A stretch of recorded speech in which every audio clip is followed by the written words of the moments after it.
बोलो उन लोगों को मारना ठीक नहीं है। जिस जमीन पर हमने खून पसीना बहाया उस जमीन से वो लोग हमें हटाने के लिए बोल रहे थे। अगर बोल दिया तो मारने के लिए निकल जाओगे। उसी ने पहले माधवन भाई को मारा था। हमारा यहाँ क्या काम है, बाहर जाओ। हमसे पूछकर माप लेने ही आए हैं, ऐसा बोला था ना। उन लोगों को मारना और हमको मारना एक ही बात है। इस घर में कब से हमारा तुम्हारा हो गया। मुझे पता है ये सब किसका खेल है। बड़े लोगों का नाम लेकर सीना तान कर चलने वाले लोगों को मैं अच्छे से जानता हूँ। वो गरीबों का खून चूसने वाले एक नंबर के भेड़िए हैं। हमें मिटाने के लिए ही वो एक साथ मिले हैं। इंसान को परखने के लिए भाई आप हमें मत सिखाइए। अपना काम निकालने के लिए अगर कोई 2 आंसू की बूंदें बहा दे तो उसका भरोसा कर लेते हो। सतीश, तुम चुप रहो माँ। आप हमेशा अपनी मनमानी के हिसाब से चलती रहती हो।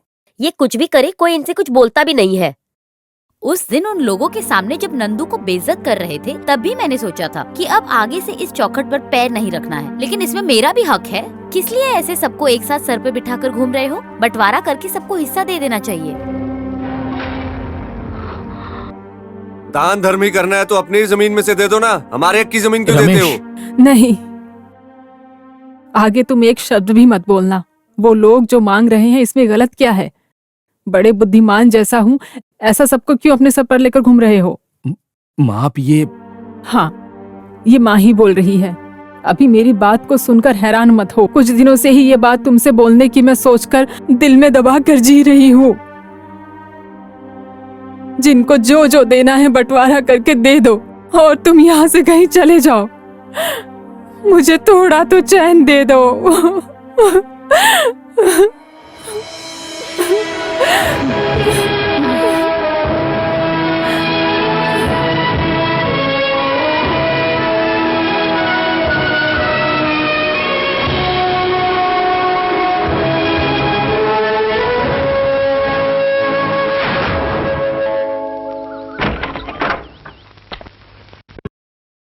मैं जा रहा हूँ पिताजी। जब हमारे अपने भाई बहन ही इस जायदाद के लिए मुंह फेर रहे हैं तो ऐसी जायदाद का मैं क्या करूंगा पिताजी? ये सब उन्हें लेने दो। आखिर हम सबका खून का ही रिश्ता है, इसलिए मैं जा रहा हूँ। मैं यहाँ हूँ तो माँ के मन को शांति नहीं मिल रही। उन्होंने बोला है तो मुझे जाना होगा।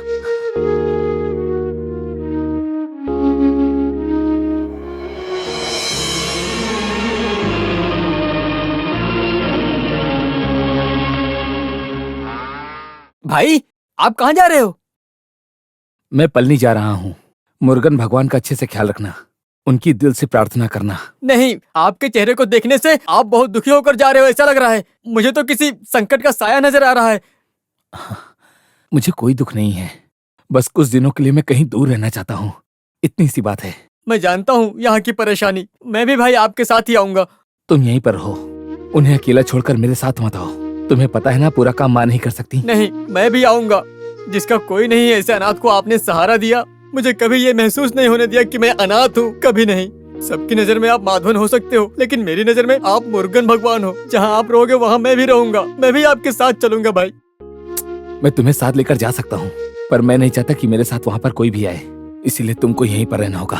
तुम जाओ। माँ अगर पूछेगी तो कह देना कि मैं पलने गया हूँ। हाँ?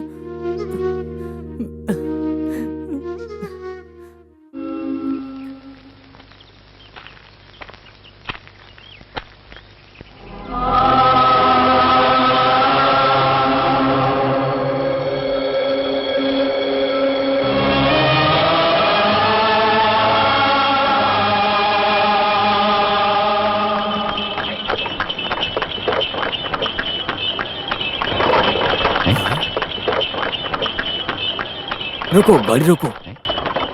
माधवन! हाँ? अरे ये क्या सर आप? पुरानी आदत अभी तक गई नहीं तुम्हारी? मैं कैसे भूल सकता हूँ, जब छोटा था तो पिताजी का हाथ पकड़कर आया करता था। कब आए हो? मैं बस अभी आया। इस बार गांव से कोई और नहीं आया क्या सर मुंडवाने के लिए? नहीं, मैं अकेला ही आया हूँ। आप भी अभी आए क्या? हाँ। वैसे माधवन कहाँ रुके हो? यहाँ एक पुराना लॉज है, वेल मुर्गन। अरे वाह, तो फिर चलो बैठो। Life is like a mirror. We get the best research when we smile at it in the natural. मैं कुछ समझा नहीं। जिंदगी एक आईने की तरह है माधवन। उसे देखकर हमें जीना चाहिए। हम हंसेंगे तो वो भी हमें देखकर हंसेगा। सर आप तो जानते ही हैं, मैं कुछ दिनों से हंसा ही नहीं। क्योंकि परिस्थिति। इसमें सब भगवान की ही इच्छा है।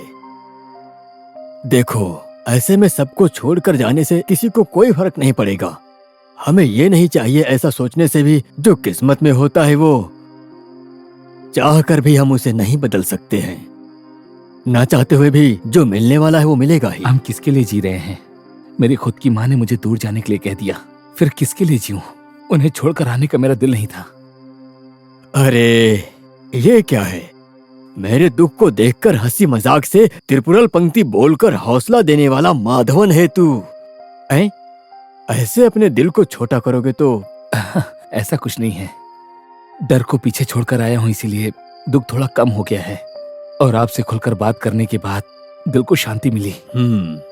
चलो, तुम जानते हो क्या, तुम्हारे जैसा लड़का मुझे चाहिए था, ऐसी इच्छा थी मेरी।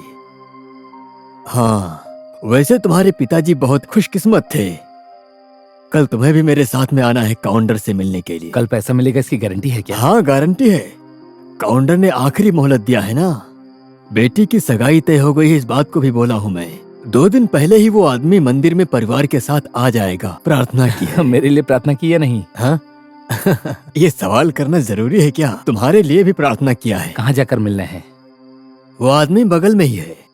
आदमी जुबान का पक्का है, लेकिन काउंटर की बात सुनकर मैंने मना कर दिया। काम के बन जाने के बाद सूचित करो, ऐसा लड़के के पिताजी ने कहा था। लेकिन किसी तरह की जबरदस्ती नहीं करनी चाहिए, ऐसा सोच रहा हूँ। आजकल के बच्चे लोग ऐसे ही होते हैं।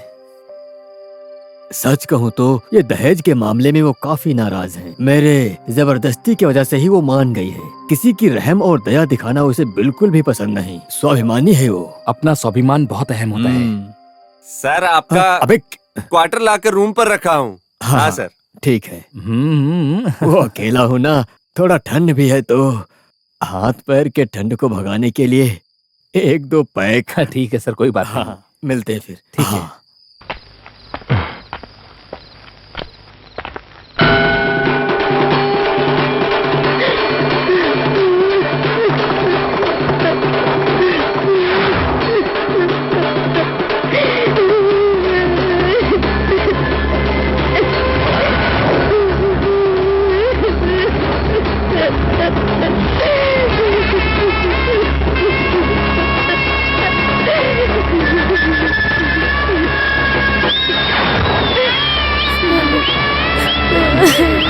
भाई, देखो भाई,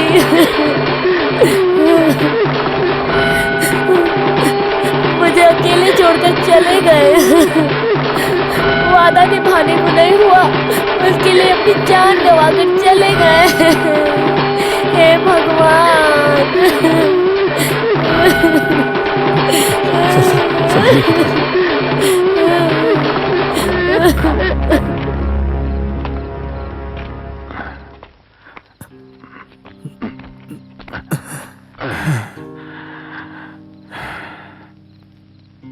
मैं अब क्या करूंगा माधवन? अपनी बेटी को कैसे चेहरा दिखाऊंगा? और उन गांव वालों को मैं क्या जवाब दूंगा? जो कुछ सोचा था सब मिट्टी में मिल गया। जो चिता जलने वाली है वो सिर्फ काउंटर की नहीं, काउंटर के साथ साथ मेरी भी मौत हो गई। अब मैं क्या करूं?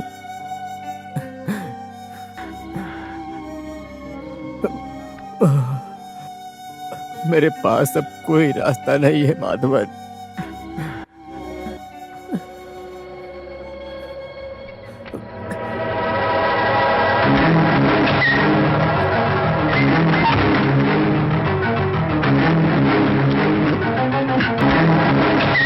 सर, आप ये क्या कर रहे हैं? मुझे रोको मत, मुझे बहुत दुख हो रहा है। मुझे पीने दो। मैं नहीं पीने दूंगा।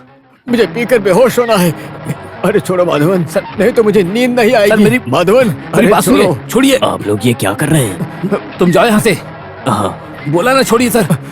माधवन, आपको क्या लगता है इसे पीने से आपका दर्द खत्म हो जाएगा? तो पी लीजिए। सर, आपकी परेशानी क्या है? कि आपकी बेटी की शादी हो जाए, बस इतना ही ना? वो हो जाएगी। माधवन, हाँ, ये आपका माधवन ही बोल रहा है। आपको कितने पैसों की जरूरत है, बोलिए ना। नहीं माधवन, मैंने पहले ही शादी के लिए बहुत सारा उधार ले लिया है।